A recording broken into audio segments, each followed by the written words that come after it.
नमस्कार दोस्तों, मैं नितेश कुमार एजुकेशनल ट्रिप में आप लोगों का स्वागत करता हूं। दोस्तों आज हम लोग बात करने वाले हैं पठार, और अगर समय बच गया तो हम लोग झील और साथ ही साथ मरुस्थल के भी बारे में बात कर लेंगे। अगर समय नहीं बचा तो हम लोग अगले वीडियो में उसके बारे में बात करेंगे। आप सभी लोग सबसे पहला काम करें कि अपने पास रफ पेन या फिर अपनी कॉपी पेन लेकर के तैयार रहें, क्योंकि वर्तमान समय की जितनी भी वीडियोस और जितने भी टॉपिक आ रहे हैं वह सब के सब आपके इन्वायरमेंट, आपके ज्योग्राफी के अकॉर्डिंग आपके टेट, सुपर टेट और लोअर पीसीएस के एग्जामिनेशन के लिए सबसे महत्वपूर्ण टॉपिक्स हैं। तो हाँ, एक महत्वपूर्ण बात आपको यह बतानी रह गई थी कि अभी मेरे छोटे भाई साहब का नाम है आलोक शुक्ला। उन्होंने हमसे ये कहा कि भैया आप लोगों को फ्री में पढ़ा रहे हैं, इसलिए लोग ज्यादा पढ़ने में इंटरेस्ट नहीं ले रहे हैं, तो आप इनके ऊपर कुछ न कुछ फी चार्ज कीजिए तो शायद ये लोग पढ़ने में थोड़ा सा इंटरेस्ट लें। तो हमने भी सोचा कि आपसे कुछ न कुछ फीस जरूर लिया जाए, और हमने आपके लिए एक फी डिसाइड किया है कि आप कम से कम हमारी इस वीडियो के लिंक को कम से कम 50 लोगों को शेयर करेंगे। यही हमारी आपके लिए फीस होगी। आपके लिए आप हमारे इस चैनल को प्रमोट करेंगे, हम आपके लिए और अच्छे अच्छे कंटेंट आपके लिए लेते हम चले आएंगे। सो ये आप हमें फीस दीजिए और हम आपको अपना कंटेंट देते हैं। चलिए वीडियो शुरू करते हैं। तो सबसे पहले बात आ जाती है पठार की कि आखिर पठार है क्या। तो मैंने कल के डेट में बताया क्या था कि जो आपका पर्वत होता है उस पर्वत में आपकी पीक होती है और दूसरा उसमें स्लोप होता है, ठीक है। यानी कि एक जो है वो उसकी टॉप यानी कि पीक होगी, दूसरा उसका स्लोप यानी कि उसका ढाल होगा। लेकिन जब पठार की बात करें तो यहाँ आपका माउंटेन क्या कह रहा था कि इसकी मिनिमम ऊंचाई 500 मीटर होनी ही चाहिए। सागर तल से इसकी ऊंचाई जो है वह आपकी कितनी होनी चाहिए? 500 मीटर की ऊंचाई होनी ही चाहिए। इससे ज्यादा जाए कोई मतलब नहीं, लेकिन कम से कम इतना तो होना ही चाहिए। लेकिन जब पठार की बात करते हैं तो पठार की जो लंबाई होती है वह कही जाती है कि पठार की औसत लंबाई कितनी होती है? 300 से 500 मीटर होती है, ठीक है। तो पठार की औसत लंबाई कितनी हो जाएगी? तो पठार की औसत लंबाई जो होती है वह ऊंचाई कहें या लंबाई कहें, या फिर इसलिए सबसे अच्छा शब्द हम यूज करते हैं औसत ऊंचाई, ठीक है। लंबाई तो कितनी भी हो जाए वो चलेगा, यानी कि लंबाई का मतलब कि वो कितने रेंज में है, ऊंचाई का मतलब कि उसकी धरातल से उसकी ऊंचाई कितनी है ना। तो पठार की औसत ऊंचाई कितनी है? 300 से 500 मीटर है, ठीक। लेकिन कुछ ऐसे पठार हैं जो इस डाटा को भी क्रॉस करते हैं, तो उनमें से हमारा आता है आपका पामीर का पठार, ठीक है। पामीर का पठार, इसी पामीर के पठार को हम लोग विश्व की छत के भी नाम से जानते हैं। ये क्वेश्चन पूछा भी गया है, बार बार आपके वनडे एग्जामिनेशन में क्वेश्चन पूछा जाता है कि पामीर के पठार को और किस नाम से जाना जाता है, या फिर विश्व की छत किसे कहते हैं। तो पामीर के पठार को विश्व की छत कहते हैं। इसकी जो हाईएस्ट जो रेंज है वह लगभग आपकी टॉपेस्ट रेंज जितनी है वो लगभग आपकी 1200 मीटर के करीब में है, ठीक है। इसके बाद आपका क्या होता है कि पामीर का पठार को विश्व की छत कहते हैं, और एक आपका बोलीविया का पठार है, बोलीविया का पठार, ठीक है। उसकी भी ऊंचाई जो है वो आपके 500 से मीटर से ज्यादा है, ठीक है। तो ये आपके दो ऐसे पठार हैं जो 500 से की रेंज को क्रॉस करते हैं। बाकी जितने भी पठार हैं वो लगभग आपके इसी रेंज में आ जाते हैं, यानी कि 300 से 500 की ही रेंज में आपके वो आ जाएंगे, ठीक है। तो सबसे बड़ा चीज होता है कि आखिर पठार क्यों इंपॉर्टेंट होते हैं। तो पठार इंपॉर्टेंट इसलिए होते हैं क्योंकि पठार खनिज की दृष्टि से धनी होते हैं, ठीक है। तो पठार क्या होते हैं, खनिज की दृष्टि से धनी होते हैं, यानी कि इसमें जो होता है वो खनिज की अधिकता पाई जाती है। भारत का सबसे धनी पठार कौन सा है, तो भारत का सबसे धनी पठार कौन सा है, छोटा नागपुर का पठार, छोटा नागपुर का पठार, कहां पर, झारखंड में। ठीक है, तो भारत का सबसे धनी पठार कौन सा है, छोटा नागपुर का पठार है। कहां पर है ये, आपके झारखंड में है। ठीक है, अगर हम कुछ और बात करें तो यहां पर होता क्या है कि अफ्रीका के किम्बरले पठार से,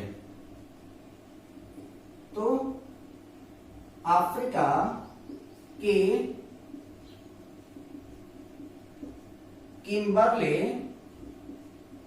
पठार से, तो अफ्रीका के किम्बरले पठार से क्या प्राप्त होता है, तो अफ्रीका के किम्बरले पठार से हीरा प्राप्त होता है।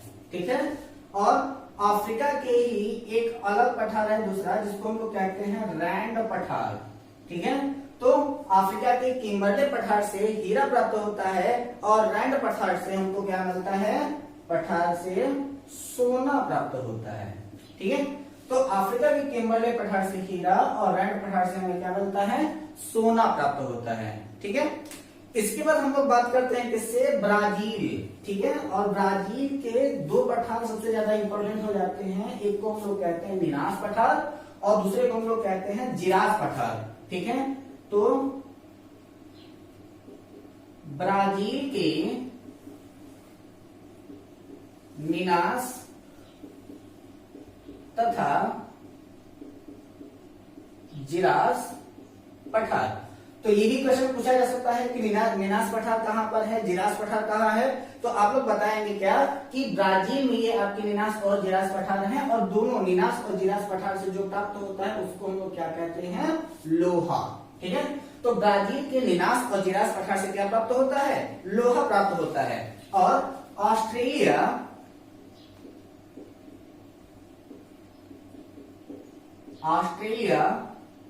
के कालगुरली तथा कुलागार्डी से क्या प्राप्त होता है, सोना प्राप्त होता है। तो ऑस्ट्रेलिया की कालगुरली तथा कुलागार्डी से क्या प्राप्त होता है, सोना प्राप्त होता है। अगर हम भारत की बात करें तो भारत में कई प्रकार के पठार हैं, जैसे मैंने आपको बताया कि छोटा नागपुर का पठार भारत का सबसे धनी पठार है। इसके अलावा हमारे यहाँ मिर्जापुर में विंध्य रेंज है, विंध्य रेंज किसके लिए प्रसिद्ध है, तो वह आपके अभ्रक उत्पादन के लिए प्रसिद्ध है। ठीक है, हमारे यहाँ जो विंध्य रेंज है वहां से क्या मिलता है, अभ्रक मिलता है। भारत के जो कुछ महत्वपूर्ण पठार होते हैं उनमें जो आता है उसको हम लोग कहते हैं सिंहभूम। ठीक है, तो सिंहभूम से क्या प्राप्त होता है, तो भारत में सिंहभूम से लोहा प्राप्त होता है। ठीक है, और दूसरा क्या हो जाता है आपका जादूगढ़ा, जादूगढ़ा से क्या मिलता है हमें, यूरेनियम मिलता है। ठीक है, तो भारत में ये सारे पठार कहां पर हैं, ये सारे भारत के पठार हैं, इंपॉर्टेंट रहेगा ये आपके लिए। तो सिंहभूम से लोहा, जादूगढ़ा से यूरेनियम प्राप्त होता है। ठीक है, इसके बाद फिर घाटशिला से क्या मिलता है, तांबा मिलता है। ठीक है, कहां से मिलता है तांबा, घाटशिला से क्या मिलता है, तांबा मिलता है। इसके बाद है कोडरमा,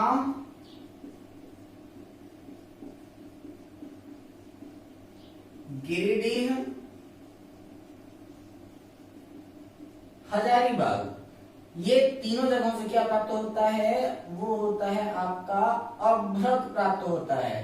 तो कोडरमा, गिरिडीह और हजारीबाग से क्या मिलता है, तो कोडरमा, गिरिडीह और हजारीबाग से हमें क्या प्राप्त होता है, तो अभ्रक प्राप्त होता है। बता ही दिया मैंने आपको कि विंध्याचल रेंज जो है वो भी किसके लिए प्रसिद्ध है, आपके अभ्रक के लिए प्रसिद्ध है।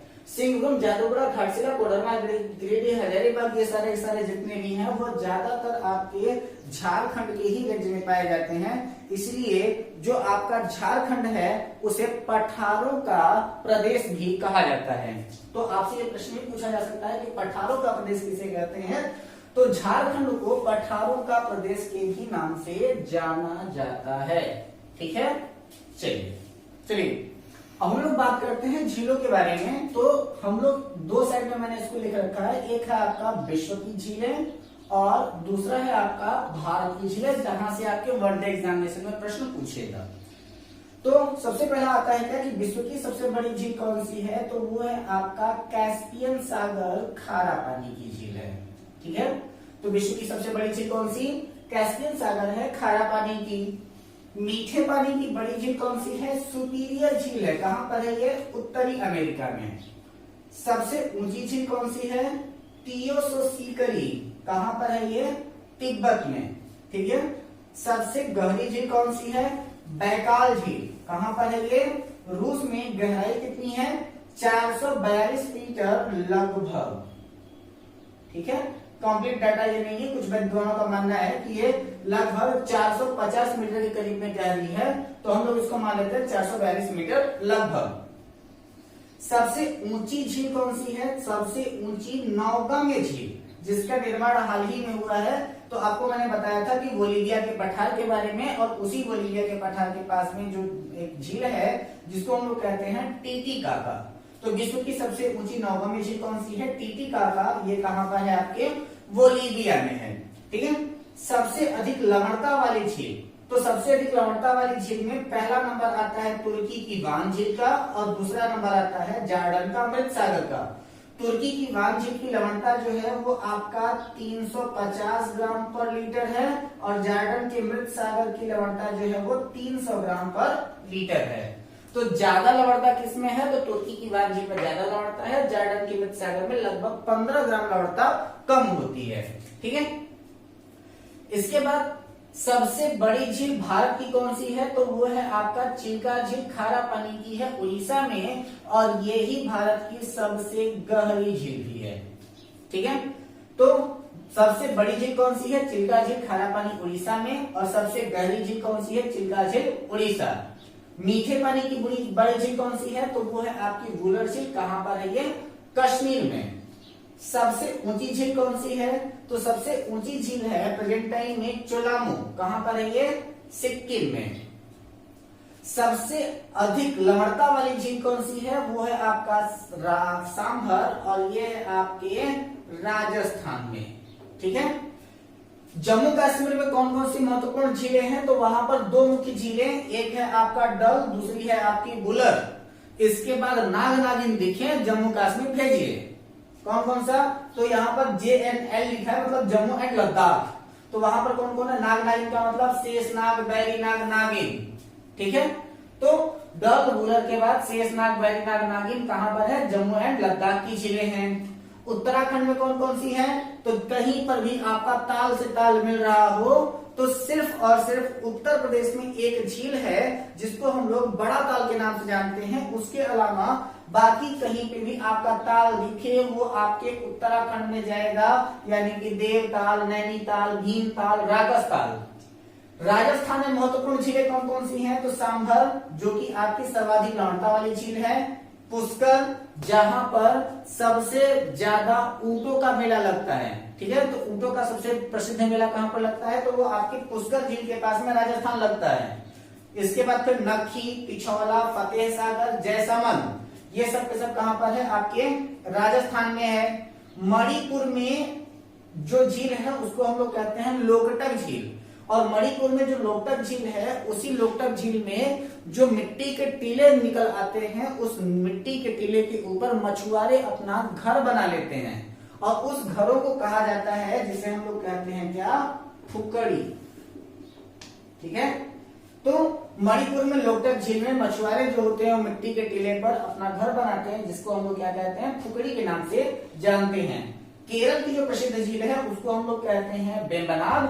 आंध्र प्रदेश की जो प्रसिद्ध झील है उसको हम लोग कहते हैं कोलेरू, हुसैन सागर और पुलिकट। ठीक है, ये तीन की तीनों जो है वो आंध्र प्रदेश की झीलें हैं। आपकी परीक्षा में पूछा जाता है उत्तर प्रदेश की भी झीलों के बारे में, तो मैं आपको बताता हूं कि अब उत्तर प्रदेश की झीलें कौन कौन सी हैं। तो उत्तर प्रदेश की झीलों में हम लोग सबसे पहले बात किसकी करते हैं, कुमेला झील की। कहां पर है, लखनऊ में। मानसी गंगा कहां पर है, गोवर्धन में। हिंगवा झील, ये पीसीएस में पूछा गया क्वेश्चन है, ठीक है। हिंगवा झील कहां है, वाराणसी में। टांडादरी कहां है, टांडादरी झील आपका है मिर्जापुर में। बड़ा ताल कहां है, तो ये है आपका शाहजहांपुर, ठीक है। तो बड़ा ताल जिसको हम लोग गोखरू के भी नाम से जानते हैं, ये कहां पर है आपका शाहजहांपुर में है। इसके बाद आपका भुजताल, भुजताल विषया, ठीक है, इसको भुजताल विषया के ही नाम से जानते हैं। ब्रैकेट में इसको विषया लिख सकते हैं, इसका उपनाम है, लेकिन ज्यादातर लोग इसको भुजताल विषया के ही नाम से जानते हैं। ये कहां पर है आपका रायबरेली में। शुक्रताल कहां पर है, मुजफ्फरनगर में है। और रामगढ़ ताल कहां पर है, गोरखपुर में है। बागरा झील कहां पर है, संत कबीर नगर में है। बेटी झील कहां है, प्रतापगढ़ में है। गोविंद बल्लभ पंत सागर के भी नाम से जाना जाता है, सोनभद्र में है। और ये भारत की सबसे बड़ी कृत्रिम झील है।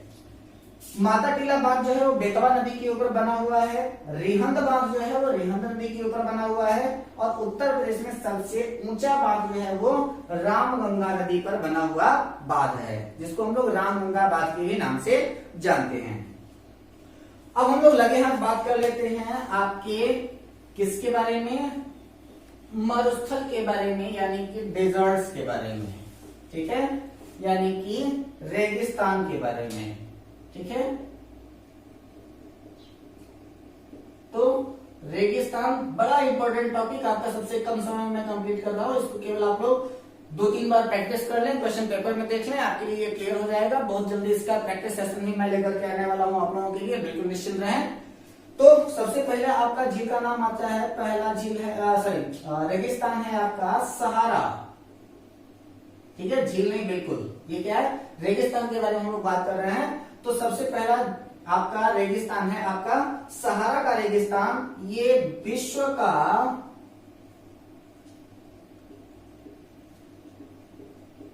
सबसे बड़ा रेगिस्तान है, ठीक है। तो विश्व का सबसे बड़ा रेगिस्तान कौन सा है, आपका सहारा का रेगिस्तान है। कहां पर है ये आपका, उत्तरी अफ्रीका में फैला है। और उत्तरी अफ्रीका में भी जब ये फैला है तो कितने देशों में फैला है, तो वह फैला है 11 देशों में, 11 देशों में फैला हुआ है, ठीक। इसके बाद है आपका दूसरी रेगिस्तान की बात है, तो वह है आपका गोबी का मरुस्थल या फिर गोबी का रेगिस्तान। कहां पर है ये आपका, मंगोलिया चीन में है,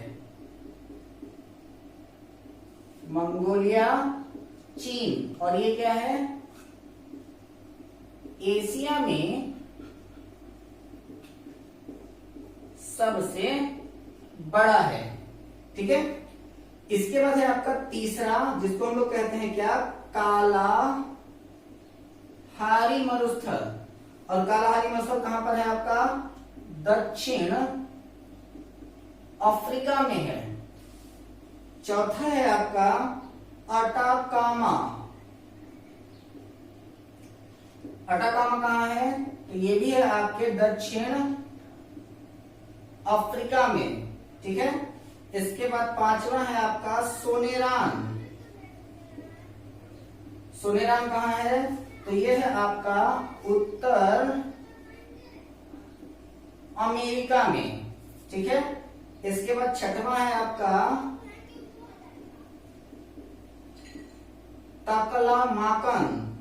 ये कहां है, ये है चीन के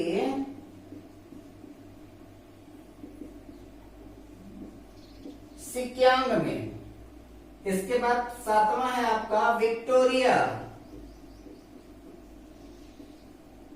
विक्टोरिया रेगिस्तान। ये कहां पर है, ऑस्ट्रेलिया में। और सबसे ज्यादा महत्वपूर्ण थार कहां पर है, भारत एवं पाकिस्तान में है। ठीक है, तो विश्व का सबसे बड़ा रेगिस्तान कौन सा है? सहारा का रेगिस्तान है। कहां पर है ये? आपके उत्तरी अफ्रीका में 11 देशों में फैला हुआ है। इसके बाद है आपका गोबी, कहां पर है ये? आपके मंगोलिया चीन में है, जो कि एशिया में सबसे बड़ा है। कालाहारी रेगिस्तान दक्षिण अफ्रीका में है। अटाकामा जो है वो दक्षिण अफ्रीका में है। सोनेराम जो है वो उत्तरी अमेरिका में है। तकलामाकन जो है वो चीन के सिक्यांग में है। विक्टोरिया जो है वो आपका ऑस्ट्रेलिया में है। विक्टोरिया जो है वो कहां पर है? आपका ऑस्ट्रेलिया में है। और थार का रेगिस्तान जो है वो भारत और पाकिस्तान के बीच में स्थित है। 3 महत्वपूर्ण टॉपिक, आपके 3 नंबर। ठीक है, तो आप लोग इस वीडियो को ज्यादा से ज्यादा लोगों को शेयर करें, तथा अगर आप हमारे चैनल पर नए हैं तो चैनल को सब्सक्राइब करके बेल आइकन जरूर दबाएं। साथ ही साथ आपको अगर हमारी वीडियो पसंद आए तो अपनी राय हमारे कमेंट बॉक्स में दें, तथा अपना और अपनों का ख्याल रखें। घर पे रहें, हंसते रहें, मुस्कुराते रहें, और तब तक के लिए धन्यवाद।